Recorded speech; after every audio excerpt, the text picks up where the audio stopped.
Hello guys, in this video I'm going to show you how to check out your income sources on Revolut. So to do that is quite simple. Just open up the Revolut application and I'm going to show you step by step. First, you need to open up the home page.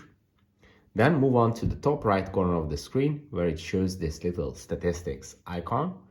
And here you will find your income sources. You can just tap on this tab and you can review all your income sources. You can view it by chart.